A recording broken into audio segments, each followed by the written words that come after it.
So I don't know if any of the other family has heard about this, but evidently Brother Tariq Nasheed and Uncle Luke have been going back and forth lately on social media.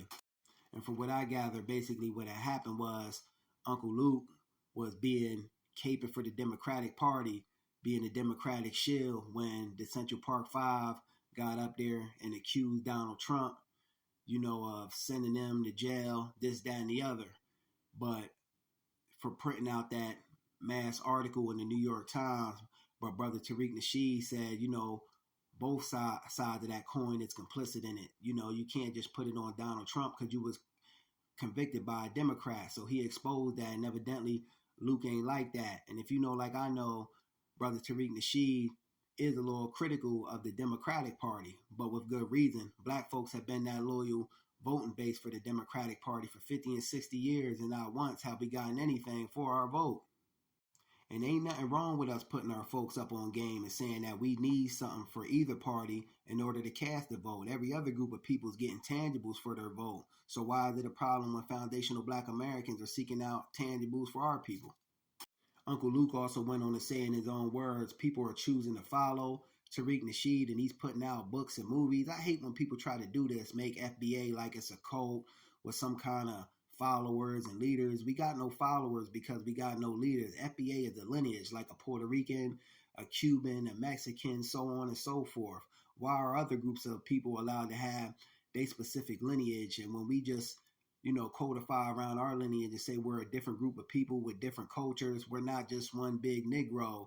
That's where the problem lies, because we're expected to be just one big Negro. No, we're our own group of people with our own cultures and identities. Uncle Luke also said that he likes trolling Brother Tariq Nasheed. Come on, Uncle Luke, you a grown-ass man. You talking about you like trolling somebody. We out here trying to get tangibles and things done for our specific group of people. Come on now.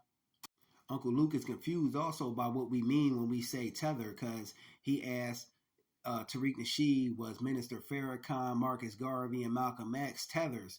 Not every Black person that comes over here from the diaspora is a tether, Uncle Luke. A tether is a mindset. Anybody coming to the U.S. with speaking down on foundational Black Americans and working against us, they could be a tether. A tether ain't nothing but a mindset. A tether don't mean just because you're a Black immigrant coming over here to the United States that you a tether. A tether is when you speak down upon us.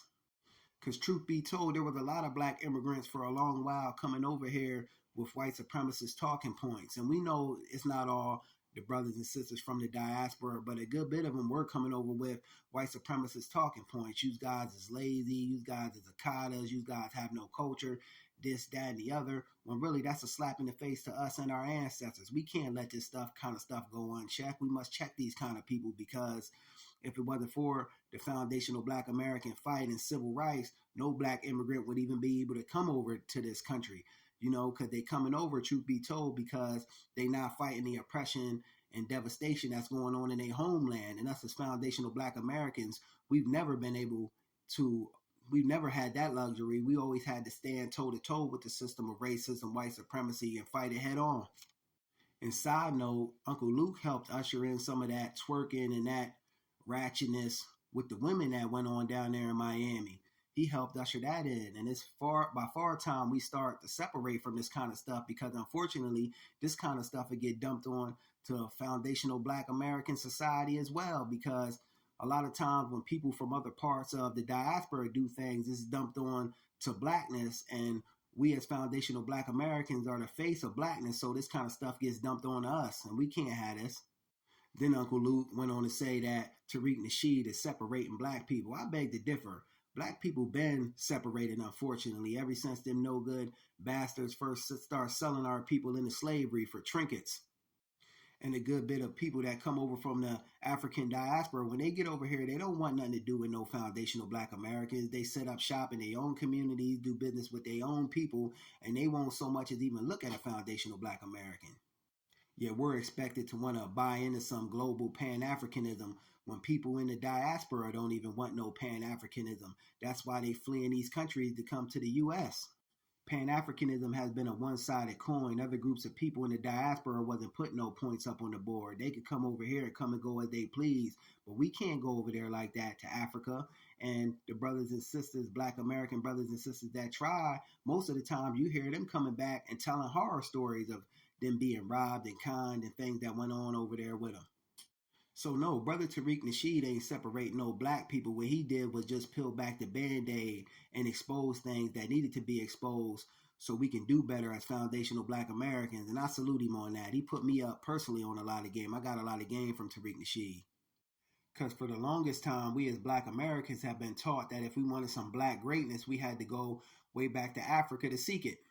But what Brother Tariq Nasheed did, him along with Dr. Claude Anderson, was say, nah, we got greatness here, right on American soil. We ain't got to go back to no Africa to pull on no greatness. We are great here. And we are Americans as foundational Black American. There would be no America if it wasn't for foundational Black Americans. That's why we call ourselves foundational. Foundational means the beginning and the building of. You would have no America if it wasn't for foundational Black Americans. Everything that's good in America is that way because foundational Black Americans fought to make it so. But I guess Uncle Luke now wants to debate with Tariq Nasheed, in which I don't think he stands a chance on winning. He'll get intellectually destroyed if you ask me. Then this tether Uncle Luke gonna sit up and tell a lie, in the words of our brother Fabulous. When the hate don't work, they start telling lies. Talking some Tariq Nasheed's wife is white, and he's sitting up talking descendants of slaves. First off, brother Tariq Nasheed's wife ain't white, she mixed, and if you know anything about genetics, blackness dominates anything. So she's foundational Black Americans, and by definition, she's a foundational Black American because all you need is one parent to be FBA to be considered a foundational Black American.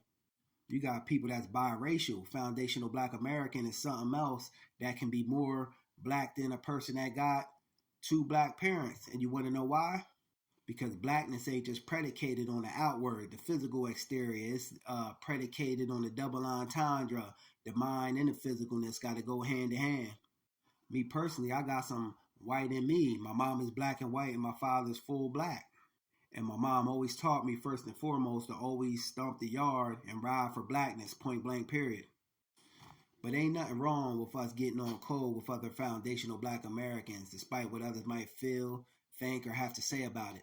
And ain't nothing wrong with us acknowledging our specific, unique lineage as foundational Black Americans and saying that we need tangibles to vote for either party. Other people are getting tangibles for their vote, and it's a sanity for us to keep voting and getting nothing for the vote. Just my thoughts on the matter, but Uncle Luke is out of line, and he don't know nothing of what he talking about. Peace.